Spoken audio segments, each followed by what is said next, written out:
അന്ന് ആ പിക്കറ്റിൽ പങ്കെടുത്ത് സംസാരിച്ചിരുന്ന ഒരുപാട് മനുഷ്യർ ഇന്ന് ജീവിച്ചിരിക്കുന്നില്ല. അതിൽ പ്രധാന തെരഞ്ഞെടുപ്പിനെ നയിച്ചിട്ടുള്ള ശ്രീ ബാലനാരായണൻ അവര് ഈ കഴിഞ്ഞ ദിവസം തെരഞ്ഞെടുപ്പ് വിജയം അറിഞ്ഞതിന് ശേഷം മരണപ്പെട്ടു. അവർക്കെല്ലാം ഈ ബജറ്റിൽ ബഹുമാനപ്പെട്ട സർക്കാർ ഞങ്ങൾക്ക് നൽകിയിട്ടുള്ള ബജറ്റിന്റെ ആദ്യത്തെ ചുവടുവെപ്പ് സമർപ്പിക്കാൻ ഞാൻ ആഗ്രഹിക്കുകയാണ്.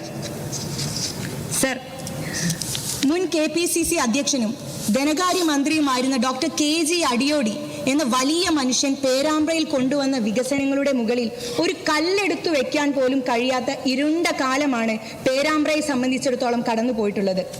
വിദ്യാഭ്യാസ മേഖല തകർന്നു കിടക്കുകയാണ്. അടിയോടി സാറിന്റെ കാലത്ത് കൊണ്ടുവന്ന ഒരു ഉന്നത വിദ്യാഭ്യാസ സ്ഥാപനമല്ലാതെ മറ്റൊന്നും ഞങ്ങളുടെ നാട്ടിലേക്ക് ഒരു വിദ്യാഭ്യാസ സ്ഥാപനമായി ഗവൺമെന്റ് സ്ഥാപനമായിട്ട് വന്നിട്ടില്ല. ടൂറിസം മേഖലയ്ക്ക് വലിയ സാധ്യതയുള്ള പ്രദേശമാണ് പേരാമ്പ്ര. മുൻ ടൂറിസം മന്ത്രി ഞങ്ങളുടെ ജില്ലക്കാരനായിട്ടും LDF കൺവീനറുടെ മണ്ഡലത്തിലെ ഈ പിന്നോക്കാവസ്ഥ പരിഹരിക്കാൻ അദ്ദേഹത്തിന് യാതൊരു നടപടിയും എടുക്കാൻ സാധിച്ചിട്ടില്ല എന്നുള്ള അക്ഷന്തവ്യമായ കുറ്റം പേരാമ്പ്രക്കാരുടെ മനസ്സിൽ നീറി പുകയുന്നുണ്ട് സർ. ഈ ബഡ്ജറ്റിലെ മറ്റൊരു ശ്രദ്ധേയമായ പ്രഖ്യാപനം നമ്മുടെ സ്കൂളുകളെ വിദ്യാർത്ഥിനി സൗഹൃദമാക്കുമെന്നുള്ളതാണ്. ആർത്തവ അവധി നമ്മുടെ സമൂഹം ആഴത്തിൽ ചർച്ച ചെയ്ത് കഴിഞ്ഞു.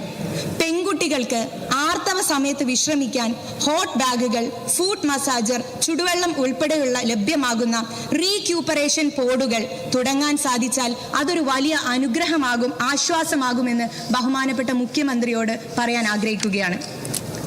സർ, സെൽഫി എടുക്കാൻ വരുന്ന ചെറുപ്പക്കാരെ തട്ടി ഓടിക്കുന്ന മുഖ്യമന്ത്രിയെ പ്രതിപക്ഷത്തിരുത്തി ആ കസേരയിൽ ഒരു പൂക്കി മുഖ്യമന്ത്രിയെ കൊണ്ടുവന്ന ഡിജിറ്റൽ സാക്ഷരതയുടെ മനുഷ്യരാണ് സർ നമ്മുടെ നാട്ടിലുള്ളത്.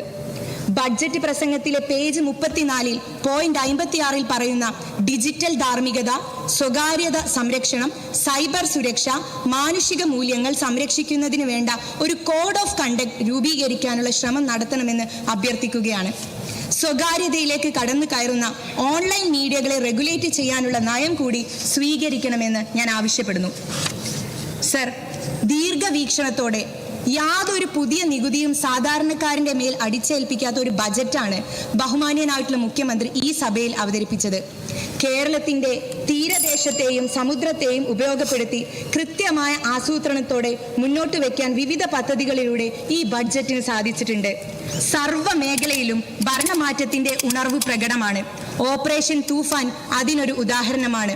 ഇതിനോടകം ആളുകൾ ചോദിക്കുകയാണ്, എവിടെയാണ് നമ്മളുടെ കഴിഞ്ഞ 10 വർഷമായിട്ട് നമ്മളുടെ ആഭ്യന്തരമന്ത്രി എവിടെയായിരുന്നു എന്ന്, അദ്ദേഹം എന്ത് ചെയ്യുകയായിരുന്നു എന്ന് സോഷ്യൽ മീഡിയയിലെ കഴിഞ്ഞ 10 വർഷത്തെക്കുറിച്ച് ആളുകൾ ചോദിച്ചുകൊണ്ടിരിക്കുകയാണ്. സർ, വ്യവസായത്തിനാവശ്യമായ ഭൂമി ഒരുപാടുള്ള സ്ഥലമാണ് പേരാമ്പ്ര. കോഴിക്കോട് ജില്ലയിലെ ഒരു ഇൻഡസ്ട്രിയൽ കോറിഡോറായി കുറ്റ്യാടിക്കും ബാലശ്ശേരിക്കും ഇടയിലുള്ള സ്ഥലത്തെ നമുക്ക് ഉയർത്തിക്കൊണ്ടുവരേണ്ടതുണ്ട്. അതുവഴി ഒരുപാട് വ്യവസായശാലകളും തൊഴിലവസരങ്ങളും ആ മണ്ഡലത്തിന് ലഭിക്കും. ഇതിന് സംസ്ഥാന സർക്കാരിന്റെ ഭാഗത്തു നിന്നുണ്ടാകേണ്ട നടപടി തീർത്തും ലളിതമാണ്. ഇപ്പോൾ കോഴിക്കോട് നിന്നും കുറ്റ്യാടിയിലേക്കുള്ള റോഡ് ഒരുപാട് വളവുകളും കയറ്റിറക്കങ്ങളും ആവശ്യത്തിന് വീതിയുമില്ലാത്തതുമാണ്.